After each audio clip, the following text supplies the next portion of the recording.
കോഴിക്കോട്ടേക്ക് പോവുകയാണ്. ഏറ്റവും പ്രധാനം എന്ന് പറയുന്നത് മുസ്ലിം ലീഗ് ഇപ്രാവശ്യമെങ്കിലും 3 സീറ്റ് കിട്ടും എന്നൊക്കെ തന്നെ ആഗ്രഹിച്ചിട്ടുണ്ടായിരുന്നു. പക്ഷേ ആ മോഹമൊക്കെ തന്നെ പൊലിഞ്ഞു. രാജ്യസഭാ സീറ്റ് കൊടുക്കാമെന്നൊക്കെയാണ് ഇപ്പോൾ കോൺഗ്രസ് പറയുന്നത്. എന്നാലും ഈ പ്രാവശ്യവും 3-ാം സീറ്റ് ഇല്ല. ഈ ഒരു സാഹചര്യത്തിൽ ലോക്സഭാ തെരഞ്ഞെടുപ്പിൽ സമസ്തയുടെ നിലപാട് ഏത് തരത്തിൽ അത് ബാധിക്കും എന്നൊരു ആശങ്ക ഇപ്പോൾ നിലനിൽക്കുന്നുണ്ട്. CPM-ന്റെ രാഷ്ട്രീയ തന്ത്രങ്ങളും ലീഗിനെ കുഴക്കുന്നുമുണ്ട്.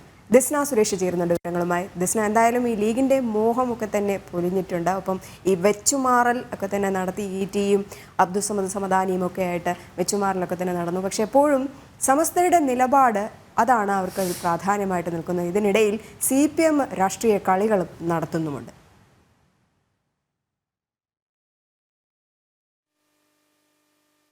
രജനി സൂചിപ്പിച്ചതുപോലെ തന്നെ തിരഞ്ഞെടുപ്പ് അടുത്തുകൊണ്ടിരിക്കുമ്പോൾ തന്നെ സമസ്തയും ലീഗും തമ്മിലുള്ള പ്രശ്നത്തെ വോട്ടാക്കി മാറ്റുവാനുള്ള ഒരു തന്ത്രത്തിലേക്കാണ് CPM കടക്കുന്നത് എന്ന് തന്നെ നമുക്ക് വ്യക്തമായി പറയാം. ഇതുമായി ബന്ധപ്പെട്ട് സമസ്തയിലെ ഒരു വിഭാഗം ആളുകൾക്ക് ലീഗ് നേതൃത്വത്തോട് അതൃപ്തിയുള്ള കാര്യമാണ്. സമസ്ത പ്രസിഡന്റ് ജിഫ്രി മുത്തുക്കോയ തങ്ങൾക്കെതിരെ ലീഗ് ജനറൽ സെക്രട്ടറി PMA സലാമിന്റെ വിമർശനം ഒക്കെ തന്നെയും ഏറെ ചർച്ചയായ ഒരു കാര്യമാണ്. തട്ടം വിവാദവുമായി ബന്ധപ്പെട്ട് SKSSF-ന്റെ സംസ്ഥാന അധ്യക്ഷനെ ആർക്കും അറിയില്ല എന്നൊരു പ്രസ്താവനയായിരുന്നു സലാമിന്റെ ഭാഗത്തു നിന്നുണ്ടായത്. ഇതൊക്കെ തന്നെയും സമസ്ത ലീഗ് ബന്ധങ്ങൾക്കിടയിൽ ഒരു വിള്ളലുണ്ടാക്കുവാനുള്ള ഒരു സാധ്യത വിള്ളലുണ്ടാക്കിയിരുന്നു. ഈ സംഭവം വോട്ടാക്കി മാറ്റുവാനുള്ള ഒരു ശ്രമത്തിലേക്കാണ് CPM ഇപ്പോൾ കടന്നിരിക്കുന്നത് എന്ന് നമുക്ക് വളരെ വ്യക്തമായി തന്നെ പറയാം.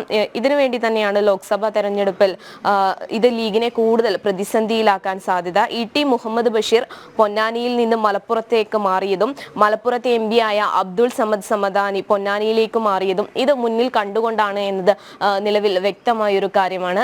ലീഗും സമസ്തയും തമ്മിലുള്ള പ്രശ്നം കൂടുതൽ എടുത്തുകാട്ടി പ്രചാരണം ശക്തമാക്കുവാനുള്ള ഒരു തന്ത്രത്തിലേക്ക് തന്നെയാണ് CPM മാറുന്നത്. മാത്രമല്ല കൂടുതൽ വോട്ടുകൾ ഇതുവഴി നേടിയെടുക്കുക എന്നൊരു തന്ത്രം കൂടി CPM-ന്റെ ഭാഗത്തു നിന്ന് നിലവിലുണ്ട്.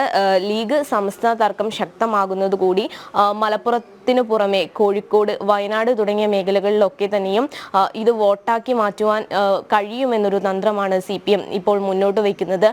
ഇതിനു വേണ്ടിയാണ് പ്രധാനമായും ലീഗിനോട് വിരോധമുള്ള സമസ്തയോട് അടുത്ത് നിൽക്കുന്ന നേതാക്കളെയൊക്കെ തന്നെയും ഇലക്ഷന് മത്സരിപ്പിക്കുവാൻ വേണ്ടി ശ്രമിക്കുന്നതും അതോടൊപ്പം തന്നെ ഇത് ഒരു വോട്ടാക്കി മാറ്റുവാനുള്ള ശ്രമത്തിലേക്കാണ് CPM എത്തിയിരിക്കുന്നത്. രജനി.